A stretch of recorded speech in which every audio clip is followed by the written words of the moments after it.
Welcome to educare. আমাদের এডুকেয়ারে সবাইকে স্বাগত জানাই। নমস্কার বন্ধুরা, এডুকেয়ারে তোমাদের আবার সবাইকে স্বাগত জানাই।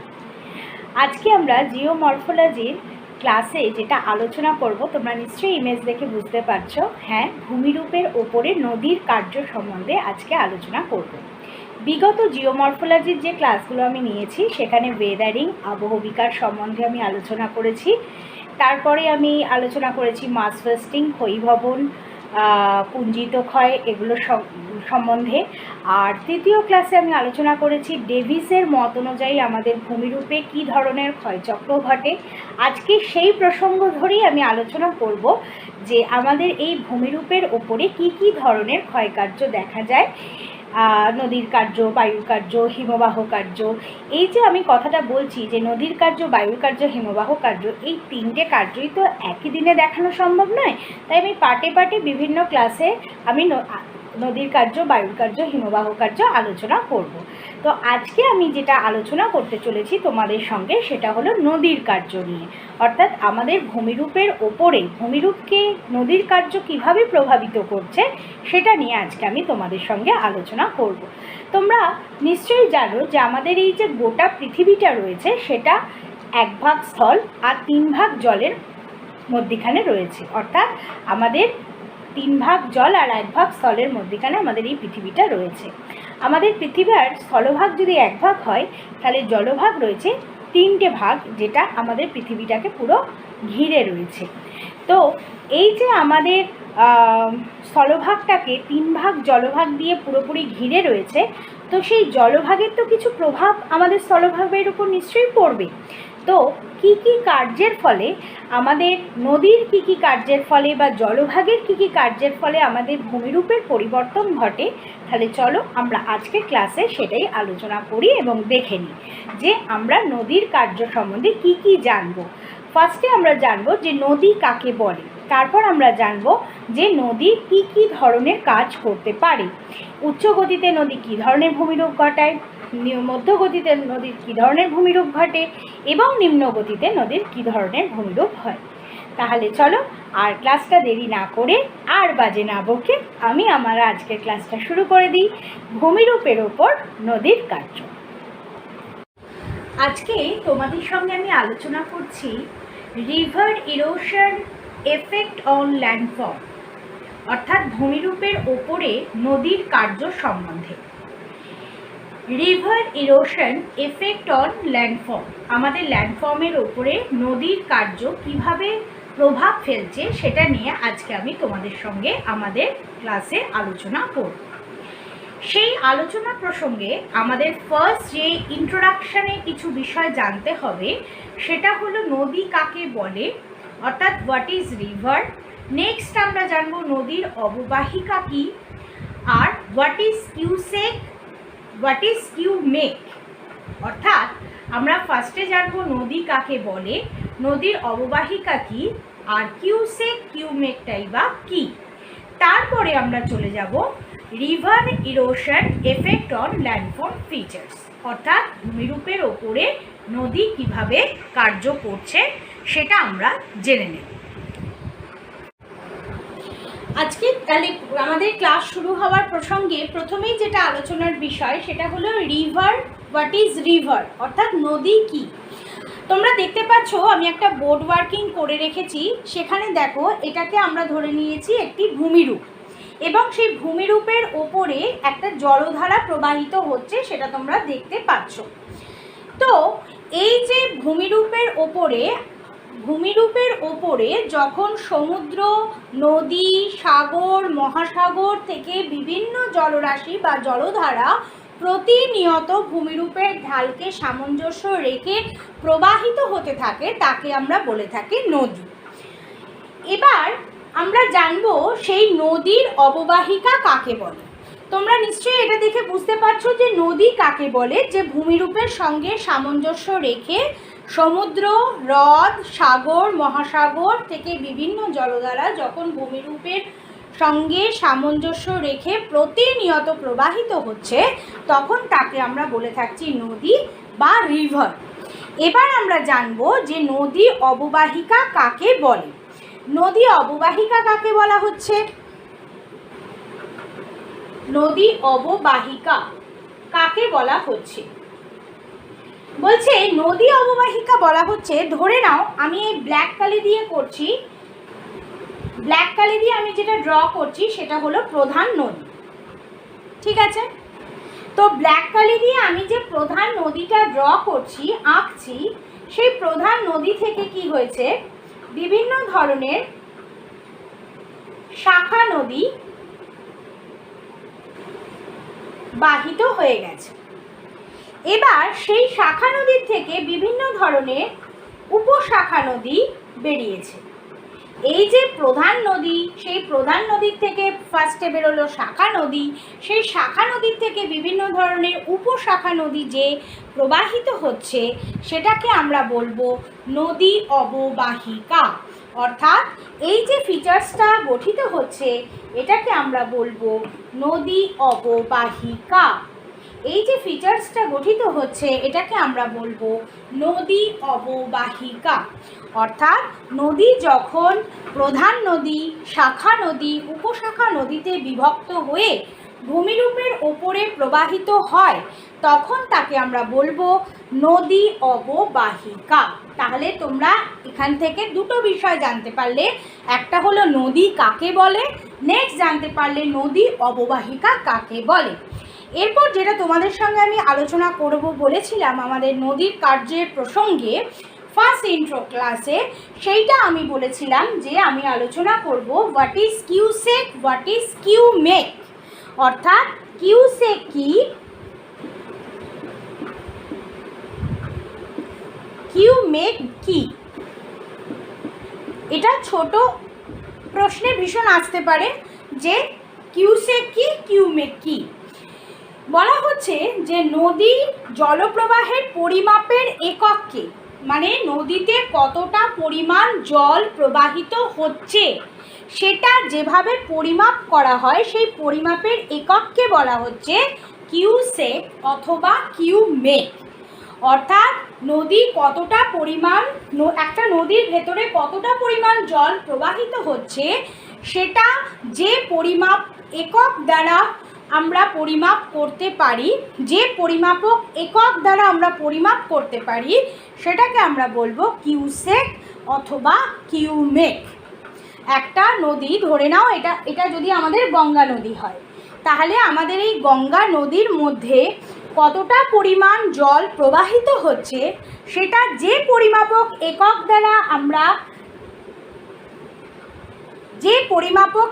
দ্বারা আমরা জিনিসটাকে পরিমাপ করতে পারবো তাকে আমরা বলবো কিউসেক বা কিউমেক। আশা করি তোমাদের কাছে আমি তিনটে বিষয় স্পষ্ট করতে পারলাম। প্রথম স্পষ্ট করতে পারলাম হোয়াট ইজ রিভার, নদী কি, যা আমাদের ভূমিরূপের ওপরে যখন বৃষ্টির জল, বিভিন্ন জলধারার জল, অর্থাৎ সেটা সাগর, মহাসাগর, হ্রদ, সমুদ্র, বিভিন্ন জায়গার সাগর, মহাসাগর, হ্রদ, সমুদ্র, বিভিন্ন জায়গা থেকে জলধারা যখন আমাদের ভূমিরূপের ওপর দিয়ে প্রতিনিয়ত উচ্চ গতি থেকে নিম্ন গতিতে প্রবাহিত হতে থাকে তাকে আমরা বলবো নদী। নদী অববাহিকা কি না, নদী যখন বিভিন্ন ধরনের শাখা প্রশাখায় বিভক্ত হয়ে যায় এবং তার থেকে যখন উপনদীর সৃষ্টি হয় তখন তাকে আমরা বলবো নদী অববাহিকা। নেক্সট হচ্ছে what is cusec, what is cumec. অর্থাৎ নদীর মধ্যে যতটা পরিমাণ জলরাশি রয়েছে সেটাকে পরিমাপ করতে পারবো আমরা যে ইউনিটের সাহায্যে, সেই ইউনিটটাকে বলবো আমরা কিউসেক বা কিউমেক। এবার আমরা আমাদের মূল বিষয়ে ঢুকে যাই, হোয়াট ইজ রিভার ইরোশন। অর্থাৎ আমাদের নদীর কার্য কি, নদীর কার্যকে আমরা কতগুলো ভাগে ভাগ করতে পারি। তাহলে চলো আর দেরি না করে আমরা আমাদের মূল বিষয়ে আলোচনায় ঢুকি। আমরা আমাদের মূল বিষয়ে এবার ঢুকে যাচ্ছি যে নদীর কার্য, ভূমিরূপের ওপরে নদীর কার্য কিভাবে ঘটছে। অর্থাৎ river erosion effect on landform features. আমাদের ল্যান্ডফর্ম ফিচার্সের ওপরে রিভার ইরোশনটা কিভাবে হচ্ছে এবার আমরা সেই বিষয় নিয়ে আলোচনা করব। ভূমিরূপের ওপরে নদী কিভাবে কাজ করছে সেই বিষয়টা নিয়ে এবার আমরা আলোচনা করব। দেখো তোমাদের সামনে আমি একটা ছক করে রেখেছি যে উচ্চ গতিতে নদীর কার্য, মধ্য গতিতে নদীর কার্য আর নিম্ন গতিতে নদীর কার্য। উচ্চ গতিতে নদীর যে কার্যটা আমি লিখে রেখেছি সেইটা ঘটছে মাউন্টেন রিজিয়নে। উচ্চ গতিতে নদীর যে কার্যটা ঘটছে সেটা হচ্ছে মাউন্টেন রিজিয়নে। মধ্য গতিতে নদীর যে কার্যটা ঘটছে সেটা হচ্ছে প্লেটো রিজিয়নে, মানে মালভূমি অঞ্চলে। আর নিম্ন গতিতে নদীর যে কার্যটা ঘটছে সেটা হচ্ছে প্লেন রিজিয়নে, মানে সমভূমি অঞ্চলে। অর্থাৎ উচ্চ গতিতে নদীর কার্য ঘটছে পার্বত্য অঞ্চলে,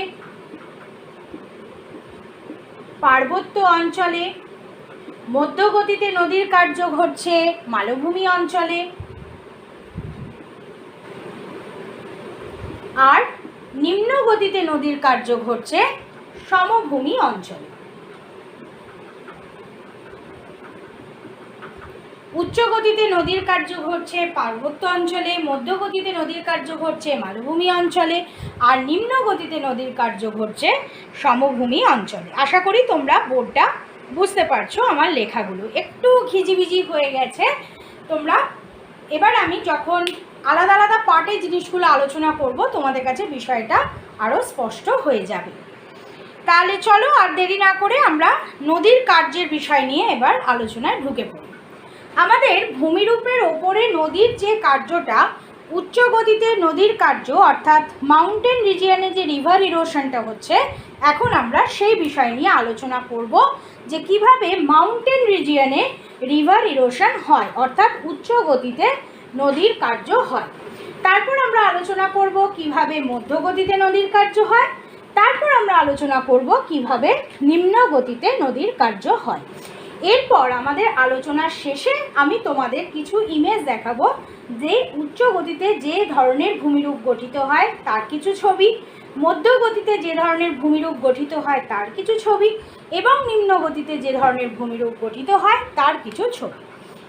তাহলে ফার্স্ট আমাদের আলোচনার বিষয় হলো নদীর উচ্চ গতিতে কার্য।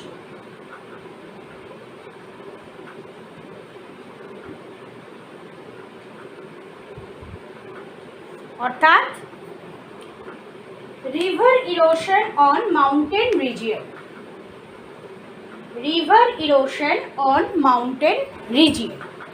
তাহলে উচ্চ গতিতে নদীর যে কার্যটা হয় সেইটাতে আমরা দেখতে পাই উচ্চ গতিটা যেহেতু পার্বত্য অঞ্চলে ঘটে থাকে, আমি ফার্স্টেই আলোচনা করলাম যে উচ্চ গতিতে নদীর যে কার্যটা হয় সেটা সম্পূর্ণ মাউন্টেন রিজিয়নে হয়, অর্থাৎ পার্বত্য অঞ্চলে ঘটে।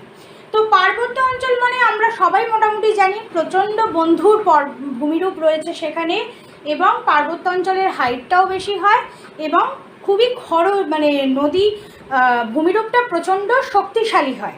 তার ফলে কি হচ্ছে, মানে ক্ষয়ের প্রবণতাটা পার্বত্য অঞ্চলে কম থাকে, সেটা আমরা ডেভিসের তত্ত্বেই আলোচনা করে এসেছি।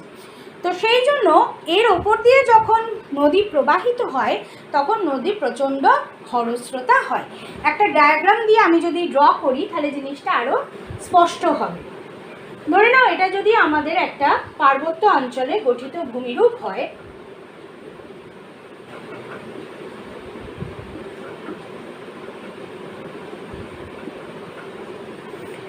সেখান দিয়ে যে নদীটা প্রবাহিত হচ্ছে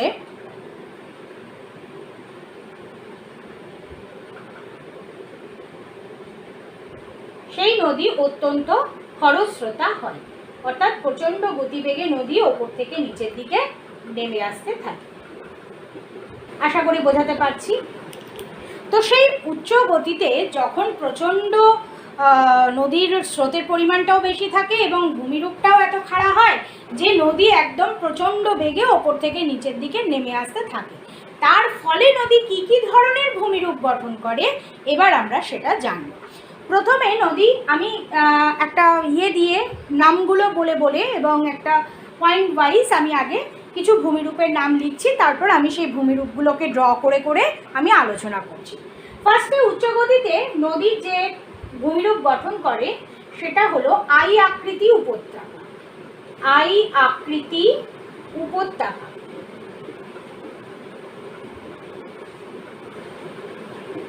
নেক্সট হচ্ছে ভি আকৃতি উপত্যকা।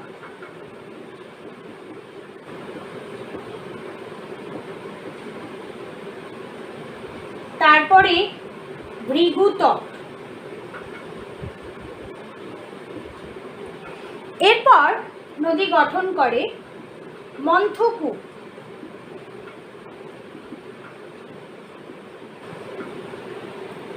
নেক্সট জলপ্রপাত।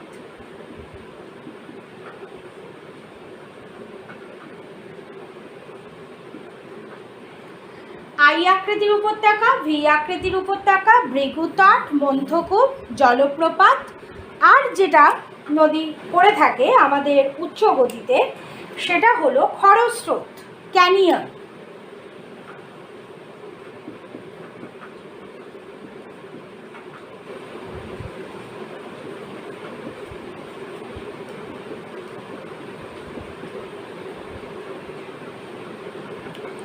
খরস্রোত ও ক্যানিয়ন।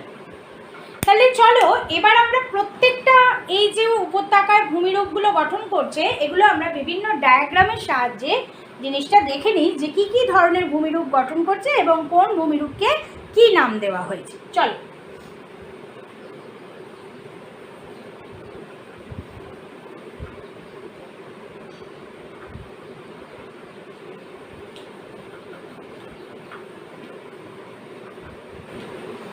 ফার্স্টে নদীর কার্যে যেটা গঠিত হচ্ছে সেটা হচ্ছে আই আকৃতির উপত্যকা। অর্থাৎ ধরে নাও এইটা যদি আমাদের ভূমিরূপ হয় আর এটা যদি আমাদের নদী হয়,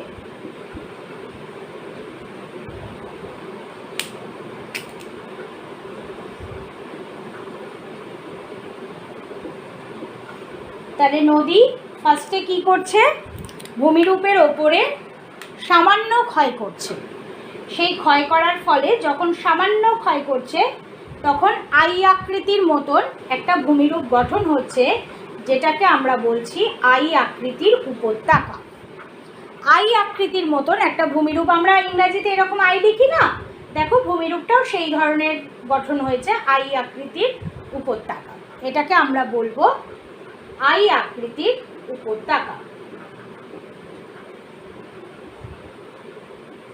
যখন নদী আরেকটু ডিপ ক্ষয় করে, অর্থাৎ সামান্য ক্ষয় করছে না, ক্ষয়ের পরিমাণটা আস্তে আস্তে বাড়ছে, পার্শ্বীয় ক্ষয়ের দিকে চলে যাচ্ছে।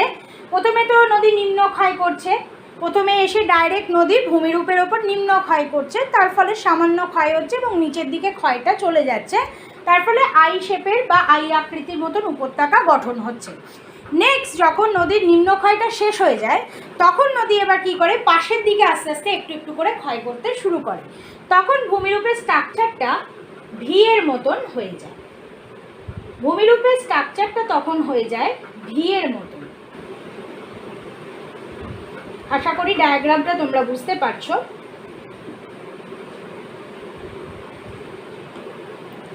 এটাকে আমরা বলবো ভি আকৃতির উপত্যকা। ভি আকৃতি উপত্যকা। তাহলে নদী যখন অল্প পরিমাণে ক্ষয় করছে তখন নদী আই আকৃতি উপত্যকা গঠন করছে, এবং নদীর যখন নিচের ক্ষয় শেষ হয়ে গিয়ে নদী যখন পাশের দিকে ক্ষয় শুরু করছে তখন নদী ভি আকৃতির উপত্যকা গঠন করছে। এরপর নেক্সট হচ্ছে জলপ্রপাত কিভাবে ঘটছে। তাহলে চলো জলপ্রপাতের ডায়াগ্রামটা দিয়ে আমি বোঝাই যে জলপ্রপাত কিভাবে নদীর কার্যের ফলে গড়ে উঠছে।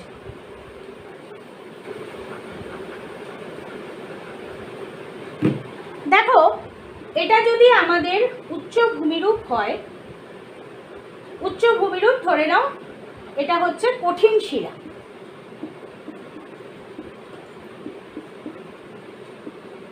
আর এটা হচ্ছে কোমল শিলা।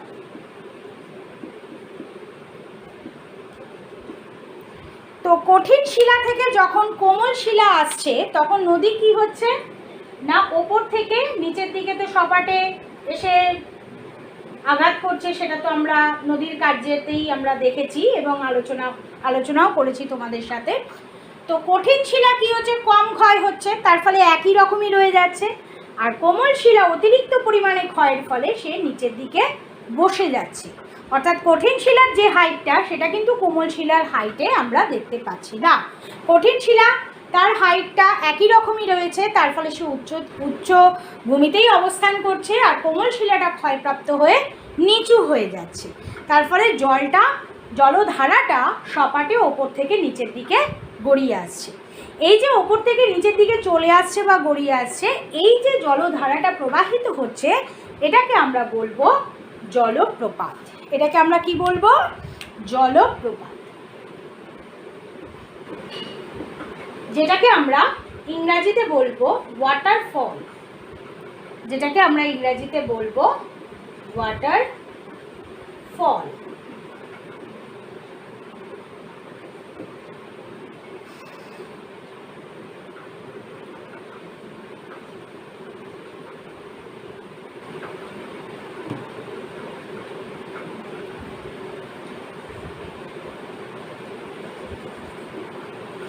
তাহলে উচ্চ গতিতে আমাদের জলধারাটা একই রকম রয়েছে এবং মধ্যগতিতে গিয়ে সেই জলধারাটা কঠিন শিলাতে একই রকম রয়েছে এবং কোমল শিলায় যখন আসছে তখন জলধারাটা আমাদের নেমে যাচ্ছে, উঁচু থেকে নিচুর দিকে নেমে যাচ্ছে। তাহলে এই যে উঁচু থেকে নিচুর দিকে জলধারাটা সপাটে এসে নিচের দিকে গড়িয়ে পড়ছে, এটাকে আমরা বলবো জলপ্রপাত বা ওয়াটারফল। এরপরে আমরা চলে যাব আমাদের নেক্সট হলো মন্থকূপ আর পাঞ্জলকূপে। দেখো মন্থকূপ পাঞ্জলকূপটাও এখানেই আমরা দেখাতে পারবো। ধরো নদী গর্ভে নদীর কার্যের ফলে কি হচ্ছে, আমাদের নদীর ভেতর দিকে বা নদীর তলার দিকে নদীর উৎপাটনের ফলে ছোট ছোট গর্তের সৃষ্টি হয়। অর্থাৎ নদী কি করছে, নদী তার তলদেশে ক্ষয় করছে, করতে করতে ছোট ছোট পাথর নুড়ি এক জায়গা থেকে অন্য জায়গায় বাহিত করে ফেলে দিচ্ছে। তার ফলে নদীর তলদেশে কি হচ্ছে, ছোট ছোট গর্তের সৃষ্টি হয়ে যাচ্ছে। এই গর্তটাকে আমরা বলবো মন্থকূপ বা পাঞ্জলকূপ। এই গর্তটাকে আমরা কি বলবো? মন্থকূপ বা পাঞ্জলকূপ।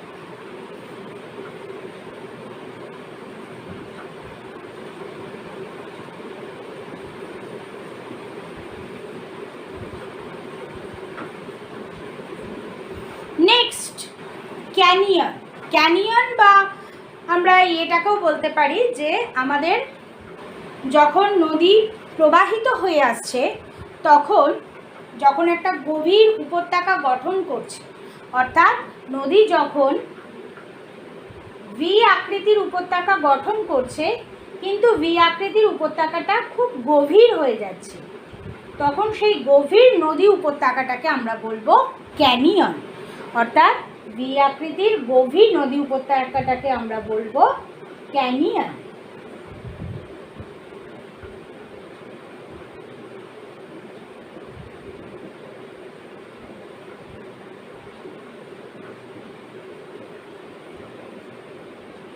যাকে আমরা বলবো ক্যানিয়ন। তাহলে আশা করি উচ্চ গতিতে গঠিত ভূমিরূপটা তোমাদের সামনে স্পষ্ট করতে পারলাম, যে উচ্চ গতির ফলে ফার্স্টে আই আকৃতি বা ভি আকৃতির উপত্যকা গঠিত হচ্ছে, নেক্সট গঠিত হচ্ছে জলপ্রপাত, তারপর মন্থকূপ, পাঞ্জলকূপ আর ক্যানিয়ন। আর খরস্রোতা তো তোমাদের সামনেই আমি ড্র করে দিয়েছি, যে যখন আমাদের ভূমিরূপের ওপরে বা পার্বত্য অঞ্চলের ওপর দিয়ে নদী প্রচণ্ড বেগে প্রবাহিত হয়ে আসে তাকেই নদীর খরস্রোতা বলে। অর্থাৎ এই যে নদী একটা উঁচু জায়গা থেকে নিচু জায়গার দিকে একটা সজোরে এসে পড়ছে, এটাকে বলবো খরস্রোতা। খরস্রোতা, ঠিক আছে? বা হেভি রেনফল, খরস্রোতাও বলতে পারি বা হেভি রিভার ফ্লো বলতে পারি। হেভি রিভার ফ্লো আমরা বলতে পারি, খরস্রোতাটাকে আমরা হেভি রিভার ফ্লো বলতে পারি।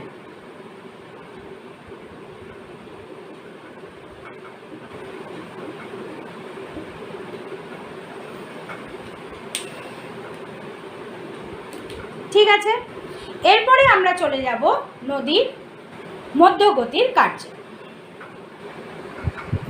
দেখো বন্ধুরা, তোমাদের এখন যে ইমেজটা আমি দেখাচ্ছি সেটা নদীর উচ্চ গতিতে গঠিত ভূমিরূপ। যে তিনটে ভূমিরূপের ছবি তোমরা দেখতে পাচ্ছ সেখানে দেখো আই শেপ আকৃতির যে ভ্যালিটা তোমাদের সঙ্গে আলোচনা করা হয়েছিল তার একটি প্রতিচ্ছবি দেখানো হচ্ছে। নেক্সট, নদী ক্ষয়কার্য করতে করতে যখন সাইডে গিয়ে ক্ষয় শুরু করে, মানে নিম্নক্ষয় ছেড়ে দিয়ে যখন আস্তে আস্তে সাইডে ক্ষয় শুরু করে তখন ভি আকৃতির উপত্যকা গঠন করে, সেই ভূমিরূপ দেখানো হয়েছে।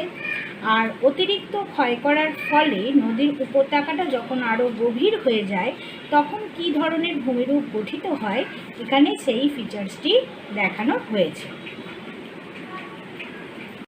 এখন তোমাদের সামনে যে ভিডিও ক্লিপসটা আমি দেখাচ্ছি, যে ইমেজটা আমি দেখাচ্ছি সেটা হলো জলপ্রপাত, ওয়াটারফলস। নদীর উচ্চ গতিতে নদী যখন প্রবাহিত হয়ে আসে তখন ওপর থেকে যখন নিচে সজোরে পড়ে, কঠিন শিলা থেকে কোমল শিলা ক্ষয় করতে করতে যখন নদী উচ্চ গতিতে ওপর থেকে নিচের দিকে সজোরে পড়ে তখন যে ধরনের ভূমিরূপ গঠন করে সেটা হলো জলপ্রপাত। দেখো জলপ্রপাতের জলধারাটা সজোরে উচ্চ গতি থেকে নিচের দিকে পড়ছে। আশা করি এই ক্লিপসের দ্বারা বিষয়টি স্পষ্ট করতে পারলাম।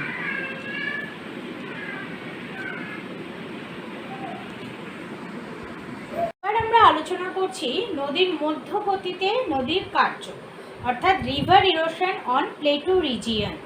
আমাদের মালভূমি অঞ্চলে কিভাবে নদী তার গতিটাকে বজায় রেখেছে এবং নদী কি কি ধরনের ক্ষয়কার্য করে ভূমিরূপ গঠন করছে, আজকে আমরা সেই বিষয়টা নিয়ে এখন আমরা আলোচনা করব।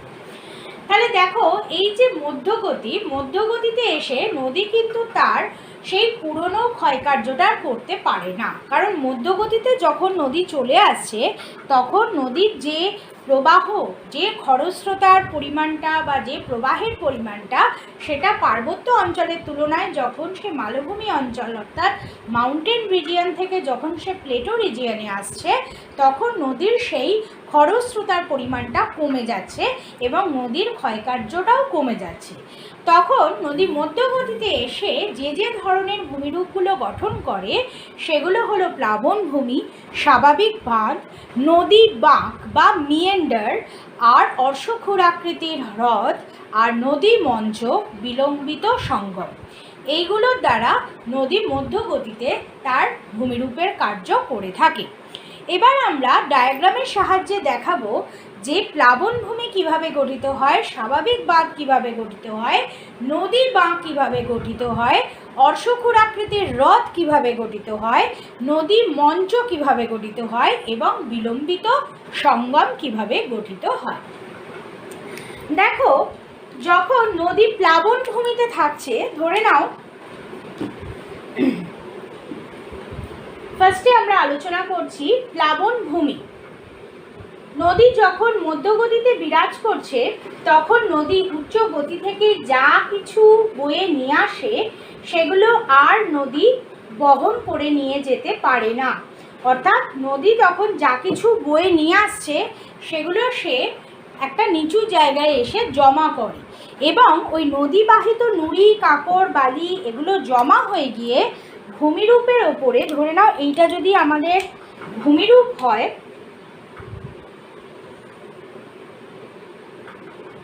এটা যদি আমাদের ভূমিরূপ হয় তো সেই নদীবাহিত, ধরে নাও এটা হচ্ছে নদী, সেই নদীবাহিত নুড়ি, কাকড়, বালি, কাদাগুলো সেগুলো নিচু অঞ্চলে গিয়ে, নিচু ধরনের যে ভূমিরূপ রয়েছে সেখানে গিয়ে, মধ্যগতিতে যে নিচু ধরনের ভূমিরূপ রয়েছে সেখানে গিয়ে ক্রমাগতই নদীবাহিত নুড়ি, কাকড়, বালি, কাদা এগুলো এসে জমা হতে থাকে এবং ভূমি গঠন করে। প্লাবন ভূমি গঠন করে। অর্থাৎ তোমরা নিশ্চয়ই গঙ্গার ধারে কিছু জমি জায়গা দেখেছো যেখানে প্রচণ্ড পরিমাণে চাষবাস হয়, সেই ভূমিটাকে আমরা প্লাবন ভূমি বলি। কারণ প্লাবন ভূমি অত্যন্ত উর্বর হয়। কেন বলো তো? কারণ নদী বাহিত নুড়ি, কাকড়, বালি, কাদা, বড় বড় বোল্ডার মানে হচ্ছে পাথরের টুকরো, সেগুলো নদী বাহিত করে এনে কী করে, মধ্য গতিতে যেখানে নিচু জায়গা রয়েছে সেখানে নদী সেগুলোকে জমা করে যে ভূমিরূপটা গঠন করে, যে ভূমিরূপের স্তরটা গঠন করে, সেটাকে আমরা বলবো প্লাবন ভূমি। অর্থাৎ এই যে ভূমিরূপটা গঠন করছে এটাকে আমরা বলবো প্লাবন ভূমি। নেক্সট হচ্ছে স্বাভাবিক বাঁধ কাকে বলে। এই প্লাবন ভূমিরূপের ওপর নদী, ধরে নাও এইটা তো আমরা নদী বলেই দিয়েছি, এটা তো আমাদের নদী, তো সেই নদী বাহিত নুড়ি, কাকড়, বালি, কাদা এই নদীর পাড়ে বা নদীর ধারে যখন নুড়ি, কাকড়, বালি, কাদাগুলো জমা হতে হতে একটা বাঁধের মতন একটা উঁচু স্তর গঠন করে, বাঁধের মতন যখন একটা উঁচু স্তর গঠন করে তখন তাকে আমরা স্বাভাবিক বাঁধ বলবো। অর্থাৎ নদী বাহিত নুড়ি, কাকড়, বালি, কাদা এগুলো যখন জমা হতে হতে, নদী বাহিত নুড়ি, কাকড়, বালি, কাদা এগুলো যখন জমা হতে হতে নদীর পাড়েই একটা উঁচু ভূমিরূপ গঠন করে, তখন সেই নদী বাহিত উঁচু ভূমিরূপটাকে আমরা কি বলবো? স্বাভাবিক বাঁধ। স্বাভাবিক বাঁধ। তার মানে আমরা দেখতে পাচ্ছি মধ্যগতিতে নদীর কার্যটা কিন্তু খুব একটা বেশি হচ্ছে না, নদী শুধু বহন করে আনছে আর যেখানে সুযোগ পাচ্ছে সেখানে তার বড় বড় পাথরের টুকরো, নুড়ি, কাকড় কণাগুলো ফেলে দিচ্ছে। তো এই যে পরিস্থিতিটা সৃষ্টি করছে তার ফলে দুই ধরনের ভূমিরূপ আমরা তৈরি হতে দেখলাম। একটা হলো প্লাবন ভূমি, যখন নিচু ভূমিরূপ গঠন করছে তখন সেটা প্লাবন ভূমি। আর স্বাভাবিক বাঁধ অর্থাৎ নদীর তীরবর্তী অঞ্চলে এই প্লাবন ভূমি জমা হতে হতে যখন উঁচু বাঁধের মতন একটা ভূমিরূপ গঠন করে তাকে আমরা বলবো স্বাভাবিক বাঁধ। এরপরে যেটা গঠন করছে সেটা হচ্ছে নদী যখন মধ্যগতিতে চলে আসে তখন আমি প্রথমেই আলোচনা করলাম যে উচ্চ গতির মতন এত ক্ষয়কার্য নদীর থাকে না। তখন নদী কি করতে থাকে? এঁকে বেঁকে প্রবাহিত হতে থাকে। ধরে নাও এইটা হচ্ছে নদী, নদী তখন কি করে? এঁকে বেঁকে প্রবাহিত হয়।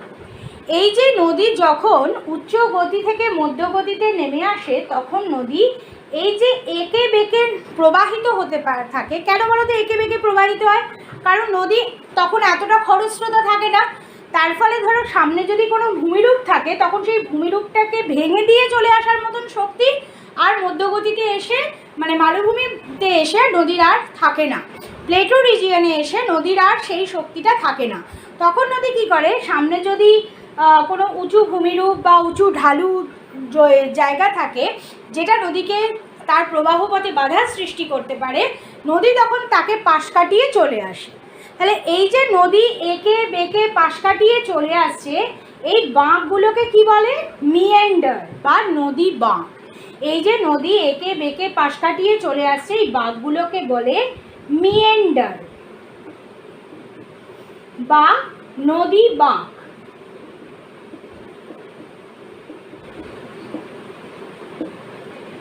এরপরে আমরা দেখব অর্শক্ষুরাকৃতির হ্রদ কাকে বলে। তাহলে চলো অর্শক্ষুরাকৃতির হ্রদটা একটু ডায়াগ্রাম করে দেখাই।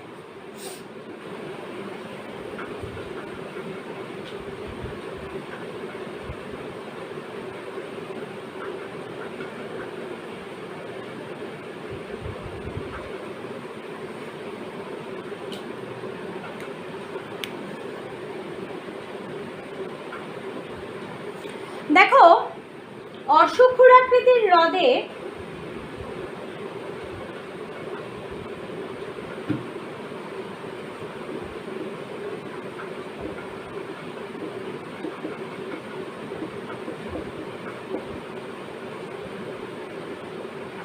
অর্শক্ষুরাকৃতির হ্রদ সেটা কিভাবে হচ্ছে না, নদী যখন মধ্যগতিতে নেমে আসছে,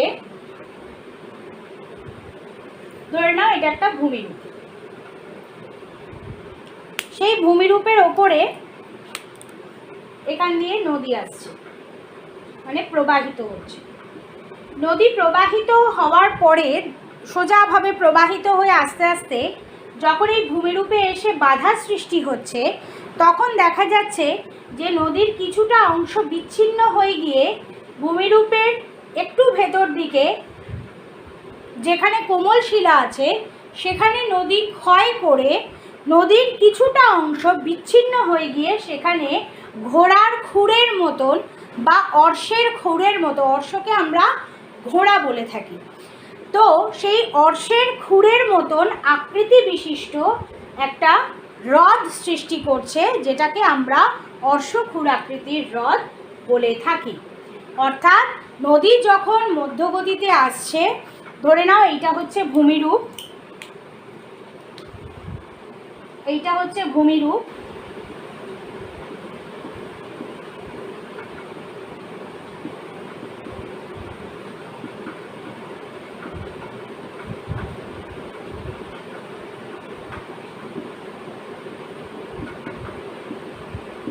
মধ্যগতির ভূমিরূপ। সেই মধ্যগতির ভূমিরূপের ওপরে নদী যখন প্রবাহিত হয়ে আসছে, তখন নদী বিচ্ছিন্ন হয়ে গিয়ে নদীর কিছুটা অংশ যখন কোনো কোমল শিলায়, মধ্যগতির কোনো কোমল শিলায় যখন ক্ষয়প্রাপ্ত হয়ে অর্শের খুরের, মানে প্রধান নদীর থেকে বিচ্ছিন্ন হয়ে গিয়ে, প্রধান নদীর থেকে বিচ্ছিন্ন হয়ে গিয়ে অর্শের খুরের মতন কোনো হ্রদে নদী যখন অবস্থান করছে, তখন সেইটাকে আমরা বলবো, সেই হ্রদটাকে আমরা বলবো অর্শখুর আকৃতির হ্রদ। অর্শ মানে হচ্ছে ঘোড়া, ঘোড়ার খুরের মতন আকৃতি বিশিষ্ট হয় বলে আমরা একে অর্শখুর আকৃতির হ্রদও বলে থাকি। আর হচ্ছে নদী মঞ্চ, অর্থাৎ আমি স্বাভাবিক বাঁধ আর নদী মঞ্চ অনেকটাই এক, তাও আমি একটা ডায়াগ্রাম দিয়ে দেখাচ্ছি তোমাদের, যে নদী যখন প্রবাহিত হয়ে আসছে তখন ছোট ছোট নুড়ি, কাকড়, বালি, কাদা সেটা নদীর দুই ধারে। আচ্ছা, আমি এই অর্শখুর আকৃতির হ্রদটা ডায়াগ্রামটা মুছে দিচ্ছি। ধরে নাও এটা হচ্ছে একটা ভূমিরূপ, সেই ভূমিরূপের ওপরে যখন নদী প্রবাহিত হয়ে আসছে, তখন নদী বাহিত নুড়ি, কাকড়, বালি, কাদাগুলো প্লাবনভূমি গঠন করছে।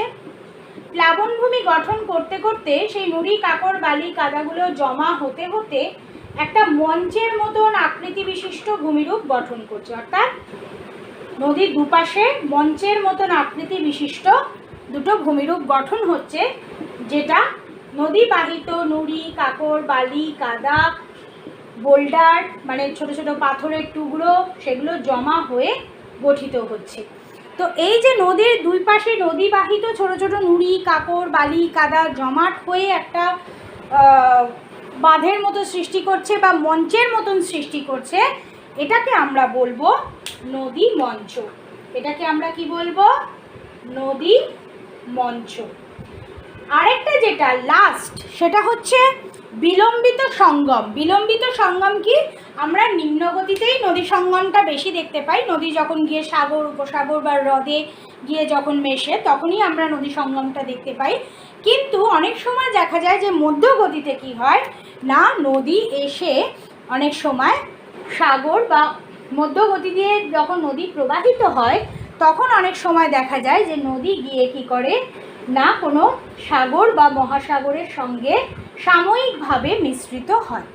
কোনো সাগর বা মহাসাগরের সঙ্গে সাময়িকভাবে মিশ্রিত হয়, অথবা দুটো তিনটে নদী এসে এক জায়গায় মধ্যগতিতে মিলিত হয়। ধরে নাও এইটা একটা নদী, এটা একটা নদী, আর এইটা আরেকটা প্রধান নদী। তাহলে যখন দুটো তিনটে নদী এসে একটা প্রধান নদীতে গিয়ে মিশছে, তখন তাকে আমরা বিলম্বিত সঙ্গমও বলে থাকি। তখন তাকে আমরা কি বলি? বিলম্বিত সঙ্গম। তাহলে আশা করি মধ্যগতিতে কী কী ধরনের ভূমিরূপ গঠিত হয় সেটা তোমাদের কাছে স্পষ্ট করতে পারলাম।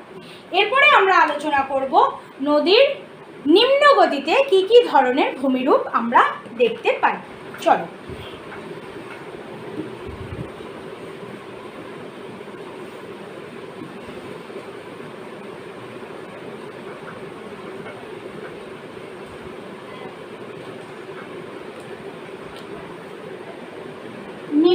গতিতে গঠিত ভূমিরূপ।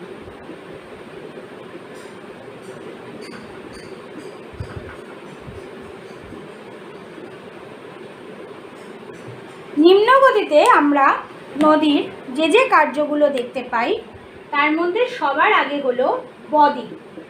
এটা খুবই একটা প্রধান কথা যে নিম্ন গতিতে এসে মানে প্লেন রিজিয়নে এসে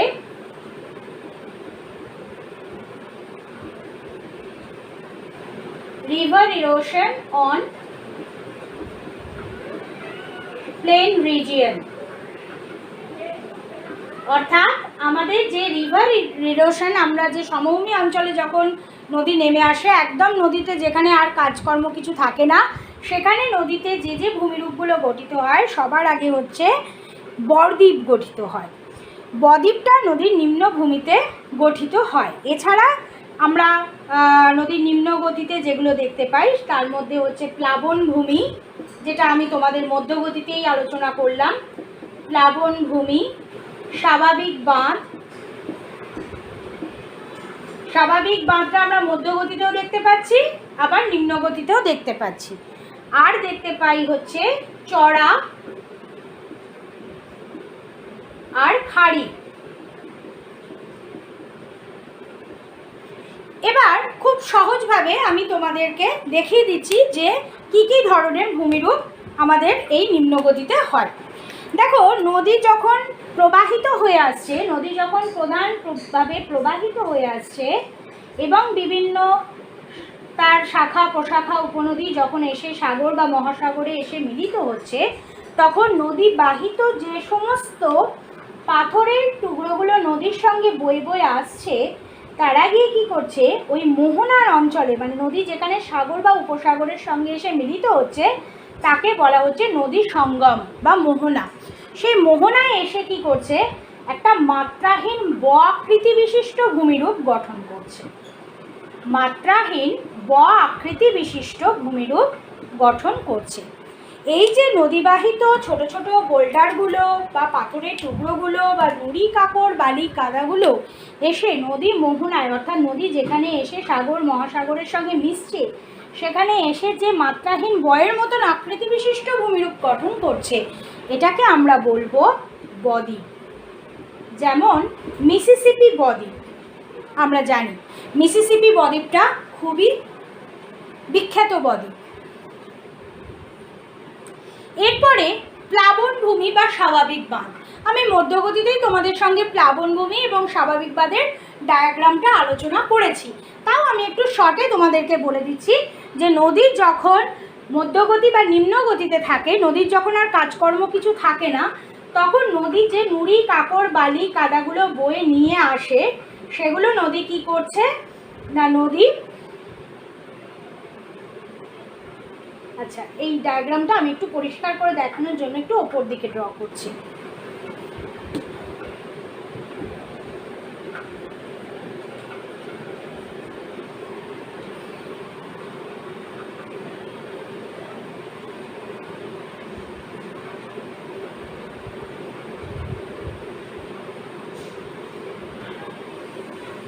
এটা হচ্ছে বদ্বীপ।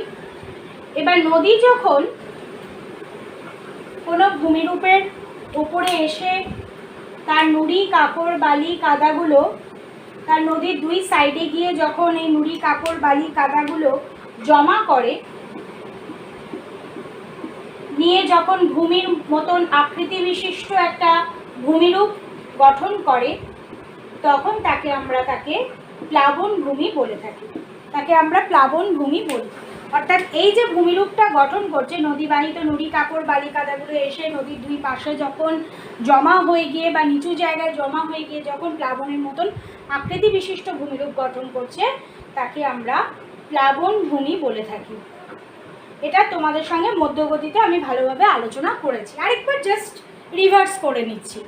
নেক্সট হচ্ছে কি না, স্বাভাবিক বাঁধ। ওই নদীবাহিত নুড়ি কাকড় বালি কাদাগুলো যখন নদীর দুই পাশে মঞ্চের মতন বা বাঁধের মতন আকৃতি বিশিষ্ট হয়ে উঁচু উঁচু ভূমিরূপ গঠন করে, অর্থাৎ ওই প্লাবন ভূমিগুলোই আস্তে আস্তে বাড়তে বাড়তে বাড়তে বাড়তে উঁচু হতে হতে নদীর দুই পাশে দুটো উচ্চ ভূমিরূপের মতন বা বাঁধের মতন অবস্থান করে। তখন সেই বাঁধটাকে আমরা বলবো স্বাভাবিক বাঁধ। অর্থাৎ এই যে নদী মঞ্চের মতন আকৃতি বিশিষ্ট দুটো উঁচু উঁচু থাম্বার মতন নদীর দুই পাশে অবস্থান করছে বা নদীর সামনের দিকে উঁচু বাঁধের মতন অবস্থান করছে, তাকে আমরা বলবো নদী বাঁধ। এরপরে বলছে কি না চড়া। চড়া কিভাবে হয় না নদী বাহিত নুড়ি কাকড় বালি কাদাগুলো যখন সাগর বা মহাসাগরে এসে বা নদীর মোহনায় এসে যখন নুড়ি কাকড় বালি কাদাগুলো জমাট হয়ে আমরা জানি বদ্বীপ সৃষ্টি করছে। যেখানে বদ্বীপ সৃষ্টি করতে পারে না, অর্থাৎ তোমরা দেখবে অনেক সময় অনেক হ্রদের কাছে কিংবা অনেক নদীর কাছে কিংবা অনেক সমুদ্রের কাছে ছোট ছোট সেই নুড়ি কাকড় বালি কাদার একটা চর পড়ে থাকে, তাই না? সেই যে চর পড়ে থাকে বা চর পড়ে থাকে সেটাকেই আমরা বলে থাকি চড়া। অর্থাৎ চড়াটা হচ্ছে, ধরে নাও এটা যদি আমাদের নদী হয়, সেই নদীর ভেতর দিকেই নুড়ি কাকড় বালি কাদাগুলো জমা হতে হতে সেই বিচ্ছিন্ন একটা ভূমির মতন একটা চর টাইপের পড়ে, নদীর ভেতরেই পড়ে। এটা যদি নদী হয় এর ভেতরেই পড়ছে, তো এটাকে আমরা বলবো চড়া বা খাড়ি। এটাকে আমরা বলবো চড়া বা খাড়ি। এটা সৃষ্টি হয় যখন নদীর মোহনায় আর বদ্বীপ সৃষ্টি হয় না। এই ধরনের ভূমিরূপ আমরা দেখতে পাই যখন নদীর মোহনায় আর বদ্বীপ সৃষ্টি হয় না, তাই তো? তাহলে আশা করি নদীর উচ্চগতি মধ্যগতি নিম্নগতি তোমাদের সামনে স্পষ্ট করতে পারলাম। এরপরে তোমরা যখন ইমেজগুলো দেখবে এবং ইমেজগুলোতে আমার কিছু কনভারসেশন শুনবে, তোমাদের কাছে নদীর কার্যটা আরও সুন্দরভাবে ক্লিয়ার হয়ে যাবে। তাও যদি তোমাদের নদীর কার্য সম্বন্ধে আমার ক্লাস সম্বন্ধে কোনো মন্তব্য থাকে, অবশ্যই তোমরা তোমাদের মূল্যবান কমেন্টে সেটা জানিও তোমাদের ক্লাসটা কেমন লাগছে এবং কিভাবে আরেকটু ইমপ্রুভ করলে ভালো হবে বা আরও কোনো ভালো টপিক যেটা আলোচনা করলে তোমাদের জন্য সুবিধা হবে, অবশ্যই সেটা আমাকে জানিও, আমি অবশ্যই সহযোগিতা করব। সব বন্ধুরা, সমস্ত ফলোয়ার্সদের আমার রেসপেক্ট, আমার ভালোবাসা জানিয়ে আমি আজকের ক্লাসটা আমি এখানেই শেষ করলাম। আশা করি তোমাদের সবাইকে আমি খুশি করতে পারলাম আমার আজকের এই ক্লাস দিয়ে। তোমরা সবাই ভালো থেকো, সুস্থ থেকো আর আমার চ্যানেলটা সাবস্ক্রাইব করো, কারণ তোমরা যত সাবস্ক্রাইব করবে তত চ্যানেলটা ছড়িয়ে পড়বে এবং যারা জিওগ্রাফি স্টুডেন্ট তারাও এটা দেখে উপকৃত হবে এবং যারা জিওগ্রাফি স্টুডেন্ট নও অথচ অনেক কিছু জানতে বা চিনতে ভালোবাসো তাদেরও এই ভিডিওটা খুবই ভালো লাগবে। অতএব সবার মধ্যে এই ভিডিওটা ছড়িয়ে দাও, বেশি বেশি করে ছড়িয়ে দাও এবং আমাদের জিওগ্রাফি স্টুডেন্টদের জন্য এই ধরনের ভিডিও খুব ভালো এবং খুবই উৎসাহপূর্ণ একটি ভিডিও। অতএব যদি তাদেরও কিছু মন্তব্য থাকে অবশ্যই এই কমেন্টে জানিও। সকলে ভালো থেকো, সুস্থ থেকো, টাটা। আর অবশ্যই চ্যানেলটা লাইক করো, সাবস্ক্রাইব করো। সকলে ভালো থেকো, টাটা। নদীর মধ্যগতি এবং নিম্নগতিতে আমরা যে ধরনের ভূমিরূপ দেখতে পাই অর্থাৎ প্লাবন ভূমি, এটা হলো প্লাবন ভূমির একটি ইমেজ।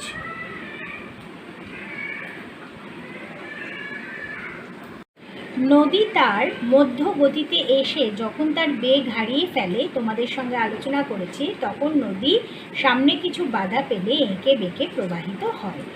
এই যে দেখছো ইমেজটা তোমাদের সামনে উপস্থাপন করা হলো, সেটা দেখো এঁকে বেঁকে নদী প্রবাহিত হয়েছে, একে মিয়েন্ডার বলা হয়। তোমাদের সামনে এখন যে প্রতিচ্ছবিটা উপস্থিত করেছি সেটা হলো মিয়েন্ডারের।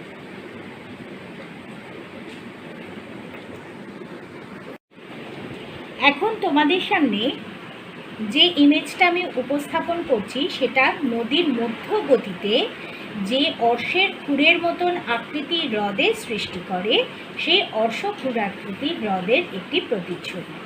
দেখো মধ্যিখানে যে অর্ধচন্দ্রাকৃতির মতন সার্কেল করে অর্শের খুরের মতন যে হ্রদের সৃষ্টি হয়েছে সেটাকে আমরা অর্শ খুর আকৃতির হ্রদ বলবো। এটা নদীর মধ্য গতিতে ক্ষয়কার্যের ফলে এই ধরনের ভূমিরূপ গঠিত হতে দেখা যায়। এখন তোমাদের সামনে নদীর নিম্ন গতিতে গঠিত হওয়া যে বদ্বীপ অঞ্চলটি তোমাদের সঙ্গে আলোচনা করা হয়েছে, এটা তারই একটি ইমেজ। নদী যখন মোহনা, সাগর, উপসাগর, হ্রদ সব কিছুর সঙ্গে এসে মিলিত হয়, তখন নদী বাহিত যে সমস্ত মেটেরিয়ালসগুলো নিয়ে এসে নদী তার মোহনায় জমা করে এবং বদ্বীপ সৃষ্টি করে, এটা তারই হলো একটি ইমেজ। নদীর মোহনায় যে চড়ার সৃষ্টি হয়, এটা হলো তারই একটি ইমেজ। নদী তার নিম্ন গতিতে নদীর মোহনায় এসে যে চড়ার সৃষ্টি করে, এটা হলো তারই একটি প্রতিচ্ছবি।